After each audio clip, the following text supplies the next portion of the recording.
आला कमान से रामनगर विधानसभा में कांग्रेस के टिकट को लेकर फिर से मंथन करने को लेकर उठी आवाज।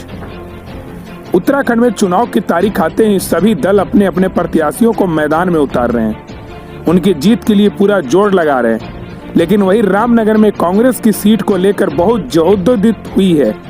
दूसरी लिस्ट में आला कमान ने हरीश रावत का टिकट फाइनल किया, तो वही रंजीत रावत के समर्थकों को यह नागवार गुजरा है और उन्होंने अपनी किसी प्रत्याशी को निर्दलीय चुनाव में लड़ने का मन बना लिया है और आला कमान से रामनगर विधानसभा में टिकट को लेकर फिर से मंथन करने आवाज भी उठने लगी है।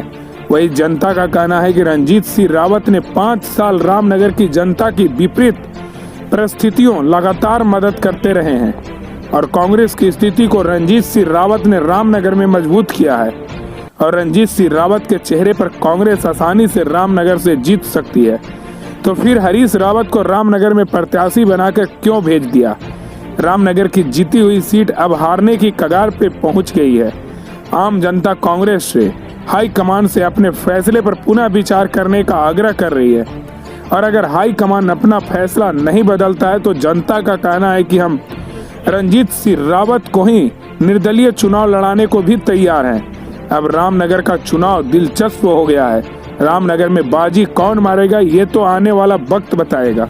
देखिए, अभी पार्टी हाईकमान को विचार करना चाहिए। हम पार्टी फोरम में अपनी बात रखने के लिए स्वतंत्र हैं और पार्टी फोरम में हमने अपनी बात रखी है कि रंजीत रावत 7 साल से जब से वो चुनाव हारे हैं वो लगातार रामनगर क्षेत्र में, विधानसभा क्षेत्र में एक एक गांव गली गली और हर दुख सुख में खड़े हैं और पूरी तैयारी से जनमानस ने उनको विधायक बनाने का मन बनाया है। ऐसे में पार्टी हाईकमान को विचार करना चाहिए कि टिकट गलत हो गया तो उसको पुनर्विचार करके बदलना चाहिए और रंजीत रावत जी को चुनाव लड़ाना चाहिए। जैसा कि आपने कहा कि अगर रंजीत रावत जी को टिकट नहीं मिलता तो आप निर्दलीय चुनाव लड़ेंगे और अब पार्टी ने भी लगभग स्पष्ट कर दी है कि हरीश रावत जी चुनाव लड़ेंगे। उस स्थिति में आपका निर्णय क्या होगा? नहीं, अभी पार्टी हाईकमान ने लिस्ट जारी की है, अभी फाइनल नॉमिनेशन नहीं हुआ है।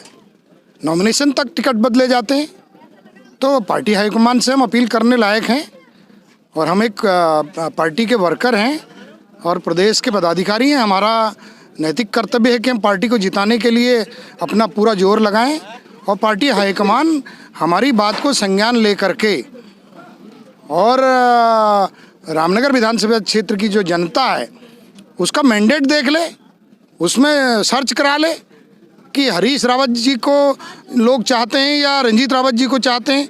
अगर हरीश रावत जी को ज़्यादा कार्यकर्ता, ज़्यादा जनता चाहती है तो सही है निर्णय, और अगर रंजीत रावत जी को जनता ज़्यादा चाहती है, कार्यकर्ता ज़्यादा चाहता है तो निर्णय बदलना चाहिए। हम निर्णय बदलने की अपेक्षा करते हैं अपने हाईकमान से।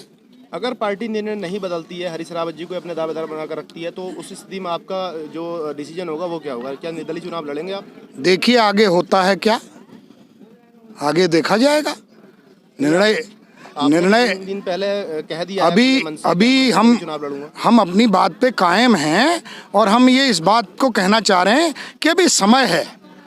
28 तारीख से पहले हाईकमान के पास समय है और मैंने ही नॉमिनेशन का पेपर नहीं लिया है, भाई अकरम जी ने भी, जो नगरपालिका के चेयरमैन है, उन्होंने भी पेपर लिया है।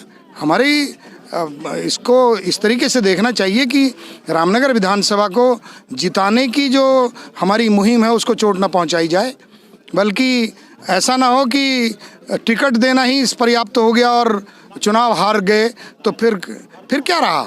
इसलिए चुनाव जीतने वाले व्यक्ति को टिकट देने में हाईकमान को विचार करना चाहिए, ऐसा मेरा मानना है। मेरे भी पीछे कौम है, हम उनका आदर करते हैं, वो हमारी बात मानते हैं। हमारे लोगों का सबका ये है कि कुछ नहीं होगा तो हम बिल्कुल रंजीत सिंह रावत को वोट देंगे, रंजीत सिंह रावत को सपोर्ट करेंगे। कोई ये ना समझे कि हमने बस कांग्रेस का पंजा है तो उसी पे मोहर लगेगी। मोहर वहाँ लगेगी जो हमारा साथ देता हो रात दिन। और मैं हरीश रावत जी से भी कहूँगा कि उन्हें भी इसमें डिसीजन लेना चाहिए कि जिसने इतनी मेहनत करी है उसको हटा के और आप आना चाह रहे हैं, तो मैं समझता हूँ कि वर्कर मिलेंगे नहीं। यहाँ का तुम देखो जम्बे गफ़ीर कितना है, कितने लोग रात दिन यहाँ पर आ रहे हैं। तो हम आपको बता दें कि आज जो भी बीजेपी से भी टूट के अगर आए हैं तो कांग्रेस में नहीं आए, वो रंजीत सिंह रावत के चेहरे पे आए हैं। हमारे लोग रंजीत सिंह रावत के चेहरे पे हैं। इंशाल्लाह वोट रंजीत सिंह रावत को पड़ेगा। अब डिसीजन हमारे नेता का है, वो क्या लेते हैं। अगर डिसीजन नहीं होता है तो क्या आपने मन बना लिया कि आप चुनाव लड़ेंगे? और सूत्रों से खबर मिल रही है कि आपने टिकट भी खरीद लिया है निर्दलीय चुनाव लड़ने के लिए। टिकट तो नहीं खरीदा मैंने, फार्म खरीदा है। टिकट तो मुझे जाना कहाँ है। जिस तरीके से आप लगातार चेयरमैन बनते आए हैं रामनगर से, और जो मुस्लिम क्षेत्र है उसमें आपका वर्चस्व। देखिए एक चीज़ बताऊँ मैं, मुसलमानों को खाली लेके मत चलो। हमारी चेयरमैनी, हमारी खिदमत, हमारी सेवा एक कौम बिरादरी के लिए नहीं, एक धर्म के लिए नहीं है। यहाँ तो हर मज़हब व मिल्लत का, धर्म का हर छोटा बड़ा आदमी हमारे साथ चलता है। उसकी वजह है कि हमने बराबर से काम करे। अगर हमने कब्रिस्तान की दीवारें बनाई तो हमने शमशान घाट भी इतना खूबसूरत बनाया, लाखों रुपए लगा दिए। हमारे पहाड़ में क्रिया घाट होता है, वो हमने टेढ़ा रोड पे बनाया। हमने पानी का काम 80 फुट पे पानी जा रहा है। सड़कें देखिए आप कितनी है, हमारी 2 गाड़ियाँ गौगिरा से लेके आती हैं। तो हमारे सामने तो मुसलमान कुछ नहीं, हिंदू कुछ नहीं, हमारे साथ सब लोग हैं। और सारे लोग, ये बता दूं मैं तुम्हें, चैनल पे कह रहा हूँ कि रंजीत सिंह रावत के साथ है। अगर पार्टी हाईकमान अपना डिसीजन नहीं बदलती है तो कैसे कांग्रेस को नुकसान होगा? किसे? कांग्रेस को होगा, हमारे नेता को नुकसान नहीं है, फायदा है।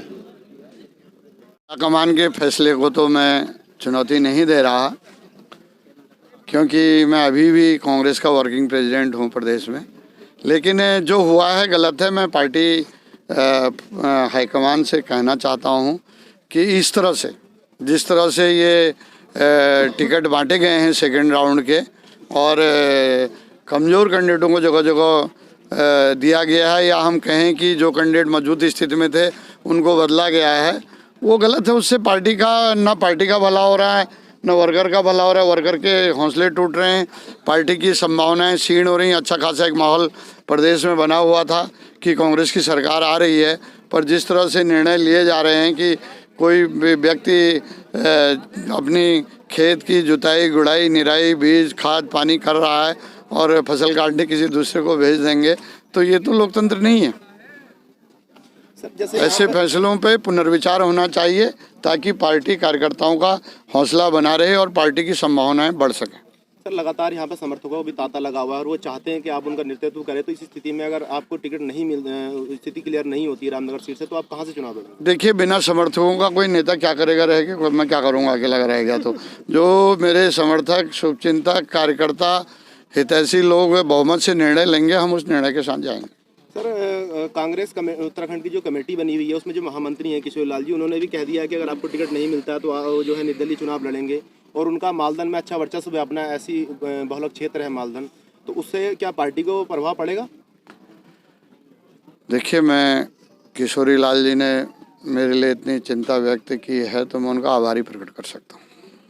और मोहम्मद हाजी अकरम जो वर्तमान में रामनगर से चेयरमैन भी हैं और मुस्लिम बहुलक जो उनका प्रभाव है रामनगर में अच्छा माना जाता है, तो सर उन्होंने भी कह दिया कि आपको टिकट नहीं मिलेगा तो चुनाव निर्दलीय लड़ेंगे वो। मैं उनका भी आभारी हूँ, मैं हर उस कार्यकर्ता का आभारी हूँ जो मेरे को लेके चिंता कर रहा है। और मैं पहले भी कह चुका हूँ, बिना कार्यकर्ताओं के कोई नेता नहीं होता और बिना नेताओं के कोई पार्टी नहीं होती। तो इसलिए फैसले गलत भी होते हैं, सही भी होते हैं, लेकिन लोकतंत्र में फैसलों पर पुनर्विचार भी किया जाता है। पार्टी हाईकमान को पुनर्विचार करना चाहिए। तो लास्ट सवाल यही होगा कि आप चुनाव कहाँ से लड़ेंगे? मैंने अगर आपको कोई शंका है तो मैंने पार्टी में आवेदन दे रखा है, जो उसमें एक फीस थी वो भी लगा रखी है और उसमें रामनगर ही लिखा और कुछ नहीं लिखा।